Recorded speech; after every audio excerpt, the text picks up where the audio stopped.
दोस्तों, एक समय की बात है कि जब अर्जुन जी ने एक बगीचे से फूल तोड़े, तो उन्हें ये एहसास नहीं था कि इस बगीचे में उस समय हनुमान जी भी प्रस्तुत हैं।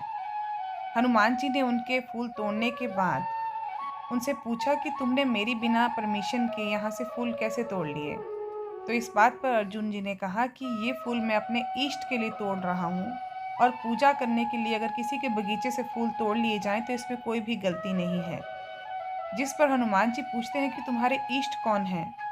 अर्जुन के बताए जाने पर कि श्री कृष्ण उसके इष्ट इष्ट हैं, हनुमान जी कहते हैं कि तो फिर ठीक है, तुम्हारे तो इष्ट ही चितचोर हैं, तो चोरी करना तो तुम पर लागू होता है, और हंस देते हैं। इस पर अर्जुन जी को हनुमान जी पे बहुत ही क्रोध आता है और वो कहते हैं कि अगर मेरे इष्ट चोर हैं तो तुम्हारे इष्ट कौन से कम थे। उन्होंने भी तो, अगर वो चाहते तो वो बाणों से एक पूरा पुल तैयार कर सकते थे, लेकिन उन्होंने करोड़ों वानर इस्तेमाल किए वो ब्रिज बनाने के लिए।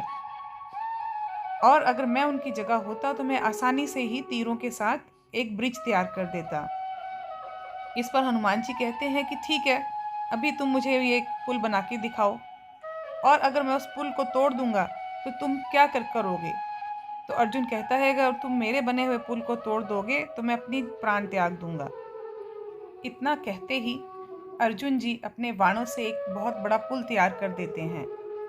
पुल तैयार करते ही हनुमान जी अपने शरीर का साइज बड़ा कर लेते हैं, आसपास के थोड़े से पर्वत अपने ऊपर उठा लेते हैं और जैसे ही जाके पुल के ऊपर जंप करते हैं, पुल तुरंत टूट जाता है। ये देखते ही अर्जुन को एहसास होता है कि उससे ज़िंदगी में कितनी बड़ी भूल हो गई है। अब वो हनुमान जी से कहता है कि भगवान, मेरे से बहुत बड़ी गलती हो गई है, आप मुझे क्षमा करें और मैं अब अपने प्राण त्याग दूंगा। हनुमान जी उससे कहते हैं कि कोई नहीं अर्जुन, जो हो गया सो हो गया, अभी इसको भूल जाओ और मैं तुम्हें क्षमा करता हूँ। पर अर्जुन, चूंकि वह क्षत्रिय रहता है, अपनी बात पे अड़ा रहता है कि वह अपने प्राण त्याग कर ही रहेगा। ये सोचकर हनुमान जी तुरंत ही श्री कृष्ण से आग्रह करते हैं, मन ही मन, कि प्रभु आप जल्दी से इधर किसी और भेष में आइए और इस अर्जुन को समझाइए, नहीं तो आज इस पृथ्वी से एक योद्धा खत्म हो जाएगा। उसकी हनुमान जी की ये बात सुनकर श्री कृष्ण एक ब्राह्मण के रूप में उधर आ जाते हैं और आके पूछते हैं कि क्या बात है, इतनी बहस क्यों चल रही है? तो इतने में अर्जुन उसको बताते हैं, ब्राह्मण जी को बताते हैं कि हम दोनों में ऐसी बात हुई थी कि जो पुल बनाएगा, मैं पुल बनाऊंगा और अगर हनुमान जी उसे तोड़ देंगे तो मैं अपने प्राण त्याग दूंगा, और क्योंकि अब मैं क्षत्रिय हूँ तो मुझे अपने प्राण त्यागने ही पड़ेंगे।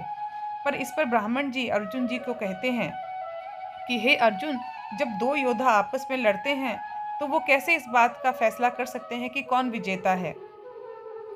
इसलिए अब तुम दोनों का फैसला मेरे सामने होगा। एक बार फिर अर्जुन तुम पुल तैयार करो, और अगर हनुमान जी उसे तोड़ पाएंगे तभी तुम इसमें फेल साबित होगे, नहीं तो नहीं। ऐसे कहते ही अर्जुन की जान में जान आती है और वे फिर से एक बार पुल तैयार करते हैं। पुल तैयार करते ही हनुमान जी जैसे ही जाके उस पर जंप करते हैं, पुल नहीं टूटता। हनुमान जी देखते हैं कि पहले जब पुल टूट गया तो अब क्यों नहीं टूट रहा। जैसे वो नीचे झांकते हैं तो वो देखते हैं कि नीचे एक बहुत ही बड़ा कछुआ अपनी पीठ पर उस पुल को बिठाए हुए है, और कछुए कछुए में से खून आ रहा है। ये देखते ही हनुमान जी फट से ये पता लगा लेते हैं कि ये कोई और नहीं, श्री कृष्ण हैं। और क्योंकि वह उनके ऊपर कूदे थे और उसकी वजह से उनके शरीर से खून आ रहा था, हनुमान जी बहुत ही शर्मिंदा होते हैं और उनसे माफ़ी मांगते हैं। श्री कृष्ण और हनुमान दोनों ही ये बात अपने तक रखते हैं और अर्जुन को इस बात का पता नहीं चलने देते। अब श्री कृष्ण फिर से ब्राह्मण रूप में आ जाते हैं और आके अर्जुन को बताते हैं कि इस जो भी दोनों के बीच में वार्ता हुई है उसमें अर्जुन ही विजयी रहा है। और अर्जुन से कहते हैं कि अर्जुन, अब तुम कुछ भी एक बात हनुमान से मनवा सकते हो। इस पे हनुमान अर्जुन जी कहते हैं कि नहीं, ये मेरे से ज़्यादा कुछ काम नहीं आ पाएंगे। तो ये सुनकर श्री कृष्ण उससे कहते हैं कि अर्जुन, अभी थोड़ी जल्दी नहीं करो, इसको अपने पास रखो, इस वरदान को, और जब भी तुम्हें ज़रूरत पड़े इससे वो मांग लेना। और ये कहकर वहाँ से अंतर ध्यान हो जाते हैं। इसका इस्तेमाल जब श्री कृष्ण कुरुक्षेत्र के मैदान पर लड़ाई करने के लिए अर्जुन के साथ खड़े रहते हैं, तो अर्जुन को कहते हैं कि अर्जुन, तुम्हें याद है एक बार तुम्हारी हनुमान के साथ ऐसे बात हुई थी, और आज वो समय आ गया है कि तुम हनुमान को यहाँ बुलाओ और अपने साथ उसको मदद करने के लिए कहो। ये सुनकर अर्जुन हनुमान जी को अपने पास बुलाते हैं और उनको अपना साथ देने के लिए कहते हैं। हनुमान जी उनसे कहते हैं कि मैं 2 शर्तें मेरी हैं, अगर आप वो दोनों शर्तें पूरी कर दोगे तो मैं आपका इस युद्ध में साथ देने के लिए तैयार हूँ।